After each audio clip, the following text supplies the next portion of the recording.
Dia tidak boleh tahu aku mencintai dia. Karya Vira Savitri. 2. Hari sudah sore saat Owen menyadari waktunya pulang. Ia memeriksa notula rapat persiapan sosiali besok dan menandai bagian pidato Daniel dengan spidol. Senyum tipis menggantung di bibirnya. Rasa takjub belum hilang membayangkan Daniel Han kembali, meski Tony bilang laki-laki itu belum mau menandatangani kontrak. Ia membereskan map-map di meja, memasukkan beberapa dokumen ke laci, lalu memakai jas sambil berjalan ke pintu. Owen. Owen yang baru menutup pintu menoleh. Matanya melebar, menemukan Henry Han berdiri di depan pintu direktur. Henry? Matanya kaget sambil menghampiri. Kukira kau akan datang besok. Aku hanya mampir sebentar. Aku perlu melihat persiapan ruangan Daniel. Kau tahu dia agak... Kami sudah menyiapkan semuanya, termasuk menambahkan piano seperti yang diminta Tony. Aku tahu, aku melihatnya barusan. Henry menatap sekitar mereka dan tersenyum. Tempat ini banyak berubah. 4 tahun bukan waktu yang singkat. Kalau tahu kau datang, aku akan meminta karyawan menyambutmu. Kau tahu aku tidak butuh hal semacam itu, terlebih Daniel. Dia akan langsung ke ruangannya tanpa repot-repot menyapa karyawan. Owen memikirkan kata-kata Henry sambil melirik pintu ruangan Daniel. Jadi bagaimana? Ada yang kurang? Apa kau bisa menata ulang-ulang bunga di dalamnya? Daniel benci bunga-bunga terang. Kupikir kau tahu itu. Owen menunjuk kubikel di belakangnya. Aku akan memberitahu Ella besok. Dia asisten Tony yang mengatur ruangan Daniel. Selama ini ayahmu menyukai penataannya. Sebaiknya jelaskan padanya kalau Daniel dan ayahku sangat berbeda. Owen tersenyum dan menampilkan mimik patuh. Mereka masuk ke elevator, lalu turun. Aku harus ke Canada Square, kata Henry begitu tiba di lantai dasar. Owen menyipit bingung. Kau memarkir mobil di tempat karyawan? Aku tidak ingin mencolok tadi. Sampai bertemu besok, Owen. Eleanor melirik undangan di dashboardnya. Kemarahannya mencuat hingga puncak kepala. Ia tahu Samuel tidak akan memedulikannya. Samuel mungkin sudah menjadi orang asing yang pura-pura tidak mengenalnya saat bertemu. Ia menarik kasar undangan itu, melemparkannya ke belakang, lalu menyalakan mesin mobil. Kobaran emosi menyulut panas hati dan mengundang air matanya. Menyakitkan memang, ketika seseorang yang pernah membuatmu merasa istimewa tiba-tiba menjadi orang asing di hatimu. Seharusnya ia tidak perlu menerima undangan itu. Bagaimana bisa ia menghabiskan setengah jam di tempat parkir hanya memikirkan reuni? Mungkin beratnya jadi turun 5 kilo memikirkan ini. Eleanor mengusap bekas air matanya. Mungkin aku hadir, tapi kalau melihatnya di sana, aku akan pergi. Ia mengingatkan dirinya sambil melajukan mobil agak kasar. Aku akan mencari gaun. Aku harus tampil setegar mungkin. Detik berikutnya, bunyi tubrukan dan alarm dari belakang membuatnya mengerem saat berbelok di tikungan. Apa yang... Ia menoleh dan melihat-lihat.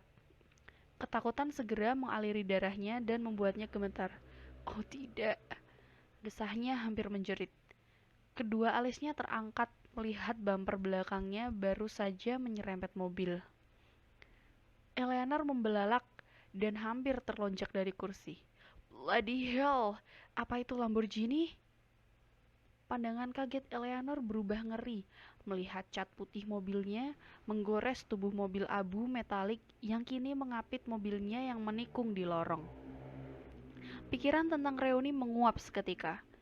Ia meraba-raba setir agak blingsatan, tubuhnya mengeras akibat bising dari alarm Lamborghini. Selama beberapa saat ia nyaris hilang akal, memikirkan bagaimana hal ini bisa terjadi. Ia mengintip sekelilingnya, lalu kembali menatap cat mobil mewah yang di sebelah mobilnya. Bohong jika ia tidak ingin menangis. Wanita tidak dirancang untuk menghadapi hal-hal semacam ini. Ia memperhatikan area parkir Canada Square yang terisi sejumlah mobil. Tidak ada yang melihat. Pikirnya berdebar. Entah harus lega atau tidak, ia tidak tahu. Sambil membuka kaca mobil selebar mungkin, ia mundur perlahan, bak tikus mengendap-endap. Rasa takut dan gugup yang menerjangnya membuat Eleanor menyetir mobilnya maju mundur. Parahnya, kini ia menyerempet dinding hingga kaca spion mobilnya pecah. Kau butuh bantuan? Suara seseorang di sela raungan alarm dan mesin mobilnya membuat jantung Eleanor seperti ditarik ke bawah. Ia menghentikan usahanya sambil mencengkram kemudi. Tidak, kau harus belokkan setirmu ke kanan, lalu maju. Laki-laki. Itu suara laki-laki. Eleanor menegakkan punggung, merasakan jantungnya mengentak dari dalam. Laki-laki itu pasti menertawakan dirinya. Setelah menyeka peluh di wajahnya yang kaku, ia mengatur persneling. Aku harus pergi sebelum pemilik Lamborghini bodoh ini memergokiku. Ia memusatkan perhatiannya pada setir. Perasaannya lega saat kendaraannya berhasil lolos di tikungan dan menjauhi mobil mewah yang diserempetnya tadi. Tidak terlalu sulit, bukan?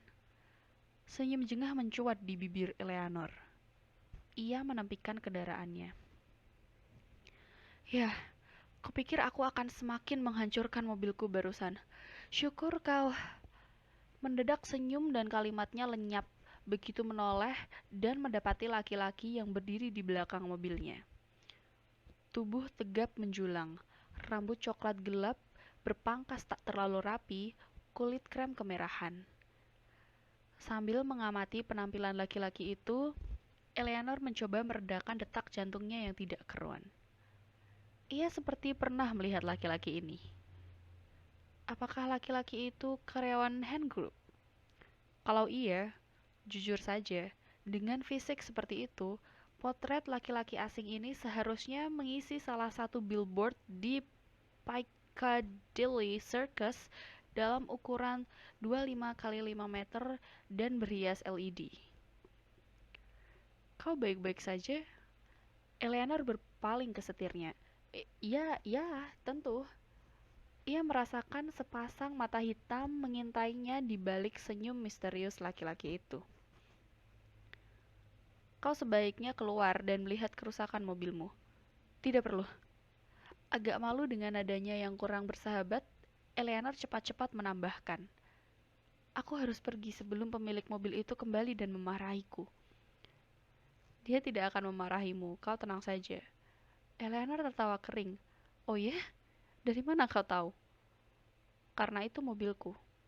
Sahut laki-laki itu menekan sesuatu di kunci mobilnya yang mengakhiri gerung alarm Lamborghini barusan. Eleanor menatap laki-laki itu dan Lamborghini tadi bergantian sambil merasakan ruang udaranya menyempit. Jadi itu mobilnya. Degup jantungnya berdentum, sementara tatapan, entah penjelasan laki-laki itu, membuatnya mematung. Oh, sudah jelas itu mobilmu. Ia meringis dan mengelap telapak tangannya yang basah di pinggang. Dengan sikap santai yang janggal dalam situasi seperti ini, ia mencoba tersenyum. Entah berapa biaya yang harus ia keluarkan untuk memperbaiki Lamborghini terkutuk itu. Jangan cemaskan mobilmu.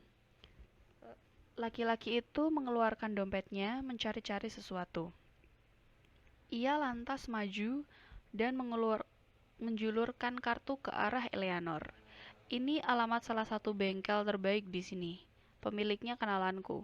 Kau bisa membawa mobilmu ke sana. Tanpa bisa mengucap apapun, Eleanor melirik kartu di depannya. Ia ingin mengambil kartu itu, tapi sekujur tubuhnya terasa kaku. Apa laki-laki itu akan menagih biaya perbaikan mobilnya sekarang? Laki-laki itu menggoyang-goyangkan kartu, lalu meletakkannya di dashboard Eleanor sebelum berjalan ke mobilnya. Mobilmu perlu diperbaiki. Siapa tahu kau ditanya, bilang, Henry yang menyuruhmu ke sana. Apa? Siapa katanya? Eleanor tidak mendengar kata-kata terakhir laki-laki itu karena ponselnya berdering di dashboard. Ia melirik dan menjawab panggilan Kate Mulligan dengan cepat. Kate, tunggu.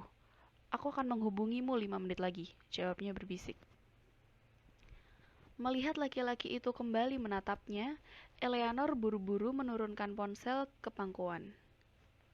Baiklah kalau begitu. Laki-laki itu tersenyum kepadanya sebelum masuk ke dalam mobil.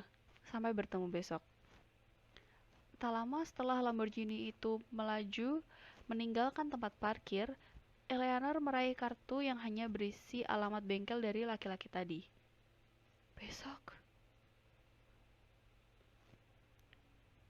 Sir?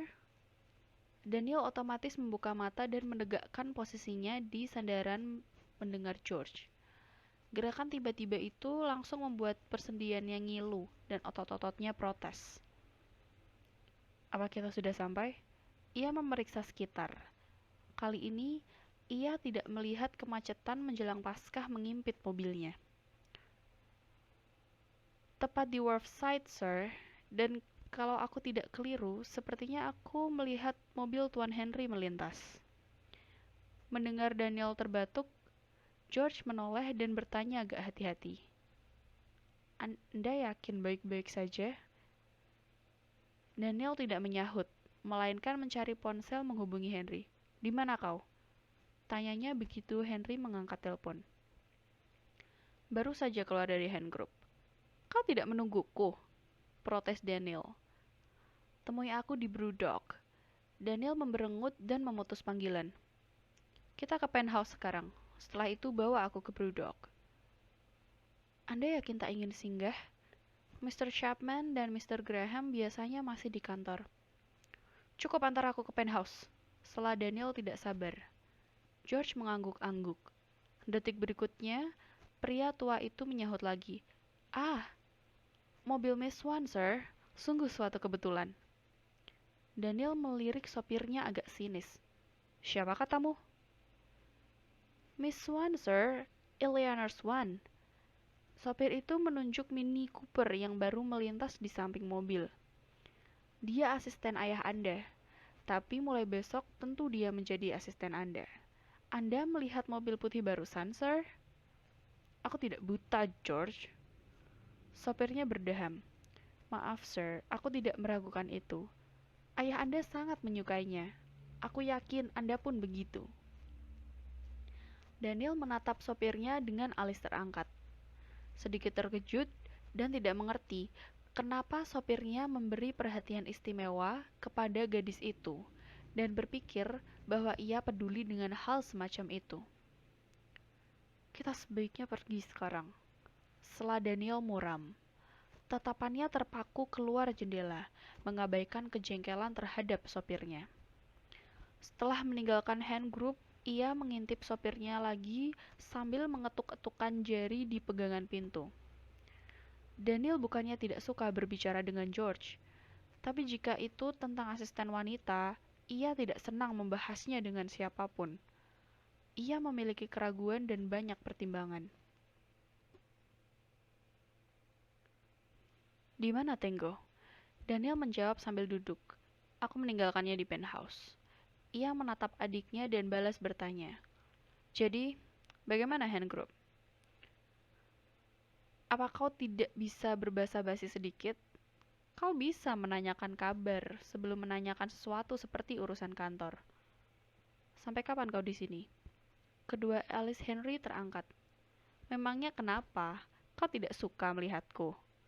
Daniel menggeram saat gatal mencekalnya. Aku tidak pernah menyukaimu. Bukannya tersinggung mendengar jawaban dingin Daniel, Henry justru tersenyum. Kupikir setelah menarik diri selama 6 tahun membuatmu berubah. Daniel memilih tidak menanggapi. Ia baru menoleh saat pelayan meletakkan minuman di dekatnya. Pesanan tambahan, sir, Dead Pony Club. Kau harus mencobanya, kata Henry setelah pelayan berlalu. Aku memesannya untukmu, salah satu yang terbaik di sini. Kau tahu aku bukan peminum. Balas Daniel dengan intonasi seolah hal itu sudah jelas. Sekali ini saja, anggap merayakan pertemuan kita setelah 3 tahun lamanya. Daniel melirik gelas minumannya penuh pertimbangan. Ia tidak ingat aroma alkohol sejak terakhir kali minuman keras menghancurkan dirinya. Meski tidak menunjukkan gelagat mencurigakan di depan Henry, belitan bayangan masa lalu menyusup pikirannya. Sebelum bayangan-bayangan keruh itu menjadi lebih jelas, ia segera mengangkat minuman itu dan meneguk sedikit. Selanjutnya, ia menemukan seulas senyum menyebalkan di bibir Henry, memperlihatkan betapa adiknya menikmati kejengkelannya. Jadi bagaimana? Kau sudah siap menyapa karyawan-karyawanmu besok? Ayolah, kantor lama, karyawan lama, kau seharusnya terbiasa. Bukan itu yang kupikirkan. Daniel menggeser minumannya jauh-jauh. Ia kembali merasakan emosi bergelung di dadanya, menyadari intonasinya meninggi. Semua ini tidak masuk akal. Pak keliru memintaku kembali. Seharusnya dia menyuruhmu. Kurasa Pak ingin kau berdamai dengan masa lalumu. Codswallop, omong kosong. Daniel menekan gerahamnya. Kalimat Henry menghantam tepat ke jantungnya. Ia menimbang-nimbang dengan cepat, memutuskan apa ia perlu mengungkit masa lalunya atau sebaiknya berpura-pura tidak peduli. Apakah bertemu Owen? Kau sudah memberitahunya aku tidak perlu sosialisasi? Karyawan perlu tahu atasan baru mereka. Aku bukan orang baru di sana, bantah Daniel. Henry mendesah sambil menyatukan kedua tangan di atas perut. Karyawan-karyawanmu di Hand Group juga bukan orang lama sepenuhnya. Jadi suka atau tidak, rapat sosialisasi tetap berjalan. Ayolah, anggap publikasi internal. Aku tidak suka basa-basi di depan karyawan. Kau tahu itu. Henry menatap lurus ke arahnya. Berhentilah menghukum dirimu atas kejadian itu. Itu bukan salahmu. Aku yakin karyawan-karyawanmu akan mengerti. Daniel menahan kalimatnya dan memaksakan tawa samar. Ia menutupi kemarahan yang merebak di hatinya dengan sikap masa bodoh. Henry dan kalimatnya kembali membuatnya nyaris runtuh. Ia mengusap bibir saat ingatan memutar kembali adegan di mana napas beraroma alkohol itu mengecup bibirnya bertubi-tubi seolah kejadian itu baru terjadi kemarin. Daniel tahu seharusnya ia tidak perlu mengingat-ingat peristiwa itu. Namun kebencian masih memporak-porandakan hidupnya. Layaknya kutukan, ingatan-ingatan acak itu menyiksa, mengempaskan harga dirinya hingga ke dasar. Apa yang terjadi padaku tidak ada hubungannya dengan karyawan-karyawanku. Hanya itu yang bisa diucapkan Daniel. Bicara tentang karyawan, salah satu karyawan menabrak mobilku waktu meninggalkan kantor tadi. Dia sepertinya buru-buru. Daniel tidak bisa menyembunyikan raut heran, sekaligus terkejut bagaimana pengakuan adiknya membuat hantu-hantu dari masa lalunya menguap begitu saja. Dan kau membiarkannya? Aku tak punya pilihan, dia kelihatan panik. Rasa penasaran tiba-tiba mengusik Daniel, terutama mengingat pesan yang diterimanya setelah mendarat serta kesalahan yang diungkit Henry. Semula ia ragu untuk bertanya, tapi sesaat ia mendengar dirinya bertanya tanpa bisa dicegah. Apa Lily menghubungimu? Apa dia masih menemui laki-laki Irlandia itu? Laki-laki Irlandia itu bernama Hugh Callahan. Kau tidak menjawab pertanyaanku. Kekhawatiran Daniel mengembang dan ia tahu-tahu terbatuk. Henry menyipit. Apa kau baik-baik saja? Melihat Daniel mengabaikan pertanyaannya, ia mendesah dan melanjutkan. Well, dia ayah Pipa. Kurasa dia sudah berubah. Masa hukuman 3 tahun tidak akan mengubahnya. Pipa membutuhkannya. Pipa tidak membutuhkan laki-laki seperti dia. Sambar Daniel lagi. Dadanya tiba-tiba terasa terbakar. Hanya karena dia sudah menjalani rehabilitasi, tidak menjamin dia berhenti menyakiti Lily. Itu sudah lama sekali. Apa kau yakin kebencianmu pada Hughes tidak ada hubungannya dengan Ian Cromwell? Daniel menatap adiknya dengan raut wajah protes. Selama beberapa detik, ia membiarkan nyeri mengguncang dadanya mendengar nama laki-laki yang menjadi mimpi buruknya selama ini. Tidak, ia tidak ingin membahas laki-laki itu. Pikirannya kembali keruh, dan ia yakin Henry bisa mencium ketakutannya. Kita tidak seharusnya membicarakan orang mati. Henry menggeleng tidak setuju. Kau tidak menjawab pertanyaanku. Apa kau masih membenci Hughes karena yang dia lakukan Ian padamu? Rahang Daniel mengeras. Amarah sudah memenuhi kepalanya. Apa yang dilakukan Ian padaku tidak ada hubungannya dengan keputusanku saat ini. Aku menyuruh Hughes menjauh karena aku yakin Pipa baik-baik saja tanpa sosok seperti dia.